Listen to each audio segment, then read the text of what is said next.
Bien souvent, même le motif qui se trouve caché derrière notre désir d'écouter un message n'est pas bon. Au lieu de demander au Seigneur la révélation afin de le voir, lui, nous essayons avec nos facultés de mémoriser une méthode que nous pourrons emporter avec nous. Cependant, tout en nous efforçant de suivre cette méthode, nous ne parviendrons nulle part. Parfois, cependant, il nous semble avoir découvert quelque chose, sans peut-être pouvoir oser affirmer que nous avons vu le Seigneur. Néanmoins, nous l'avons vu, lui et cette connaissance intérieure produit en nous un véritable changement. Merci Seigneur, c'est cela le chemin. Non pas que nous ayons appris une méthode, mais nous sommes parvenus à connaître le Seigneur. Ainsi, il devient évident pour nous que le Seigneur lui-même est la méthode. Pour cette raison donc, nous devons, après avoir entendu un message ou un témoignage, nous examiner pour savoir si nous avons rencontré le Seigneur ou si nous avons seulement assimilé une méthode. Il n'y a aucun affranchissement qui résulte de la connaissance d'une méthode. Cela ne se produit que par une connaissance vivante du Seigneur. Écoutez, comment il aide les autres ne nous sauvera pas. Seule notre confiance dans le Seigneur est suivie des faits. Les paroles peuvent paraître les mêmes, mais cependant les réalités qu'elles expriment font partie d'un monde à part. Le Seigneur est le Seigneur de la vie. Quiconque le touche, lui, rencontre la vie. Le contact avec le Seigneur lui-même communique la vie. Le contact avec le Seigneur lui seul nous transmet, nous unit à la vie de Dieu.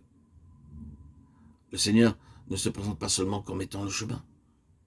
Il parle aussi de lui-même comme étant la vérité. La vérité ne fait pas allusion aux paroles dites à l'égard de Christ. C'est Christ lui-même qui est la vérité. Souvent, les chrétiens saisissent l'enseignement et les interprétations concernant Christ comme étant des vérités, alors qu'en réalité, la vérité ne se rapporte pas à une chose, car elle est la personne même de Christ. Vous connaîtrez la vérité vous affranchira. Jean 8, 32 dit le Seigneur. Frères et sœurs en Christ, bien-aimés, chers amis, considérons tout simplement combien de vérités nous ont réellement libérés. La parole de Dieu déclare que la vérité nous affranchira, mais bien souvent la vérité est une simple doctrine pour nous. Nos yeux n'ont pas été ouverts pour voir Christ. Nous avons pu parler de la doctrine pendant 10 ans, 20 ans, 30 ans de service. Et cependant, nous ne l'avons pas encore vu. Nous l'avons peut-être entendu tout aussi longtemps sans pour autant avoir encore vu. Nous pouvons enseigner notre identification avec Christ dans sa mort sans connaître le pouvoir de cette mort. Nous pouvons aussi nous entretenir de la vie de résurrection sans cependant en expérimenter sa puissance. Si nous ne parlons que de la doctrine, nous manipulons quelque chose de mort. Un jour, une personne écrivit ceci à un autre frère. Un certain frère a péché contre moi et je ne suis pas au clair pour savoir si je dois lui pardonner. C'est pourquoi je vous demande de me donner votre avis. Mon cœur est tout à fait tranquille devant Dieu. Si vous dites que je dois pardonner, je lui pardonnerai. Si vous pensez que je ne dois pas le faire, alors je ne lui pardonnerai pas. Frère, quelle est votre opinion à l'égard d'un tel chrétien? Supposons que quelqu'un que j'aime meurt et que j'écrive une lettre à une autre personne en lui demandant ceci. Celui que j'affectionnais est mort, dois-je pleurer? Si vous me dites de pleurer, je pleurerai, mais si vous me dites de ne pas le faire, alors je ne pleurerai pas.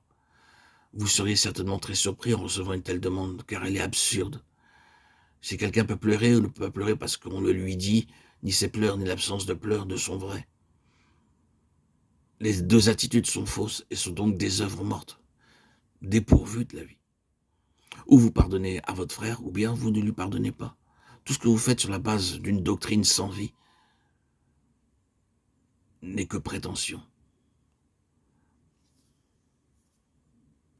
Tout ce qui est fait sur la base de la doctrine, de la règle, de la lettre, est une œuvre morte.